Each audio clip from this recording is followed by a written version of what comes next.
നമുക്കറിയാം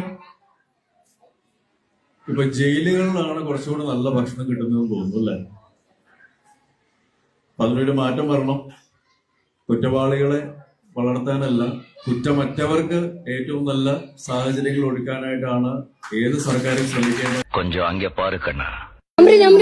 എന്താ ഫുഡിനെ പറ്റി പറയാനുള്ളേ? ഇത്രയും നല്ല ഭക്ഷണം ഒരുക്കി തന്ന ശിവൻകുട്ടി സാറിന് നമ്മളെ വക പ്രത്യേകം നന്ദി. എങ്ങനെയുണ്ട്?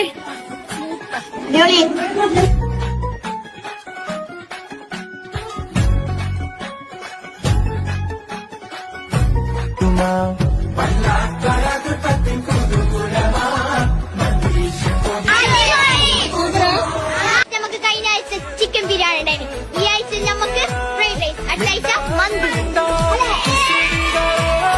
മഴവിൽ ചിറകിൽ പറന്നുയരൂ എങ്ങാനും കണ്ടു നീ പുന്നാരത്തമ്മേ. ആഗസ്റ്റ് 1-ാം തീയതി മുതൽ പുതുക്കിയ മെനുവാണ്. അത് പ്രകാരം ഞാൻ നിൽക്കുന്നത് GLPS കോട്ടപ്പടിയിലെ സ്കൂളിലാണ്. ഇവിടെ ചിക്കൻ കറിയും ചോറും സലാഡും ഒരു ഫ്രൂട്ടും, അതായത് പപ്പായയും, ഇത്രയുമാണ് ഇന്നത്തെ മെനു. ബിരിയാണി ബുധനാഴ്ച, അതുപോലെ തന്നെ വെജിറ്റബിൾ ബിരിയാണി വെള്ളിയാഴ്ച, അങ്ങനെ അതിന്റെ ഒരു ചാർട്ടും ഇറക്കിയിട്ടുണ്ട്.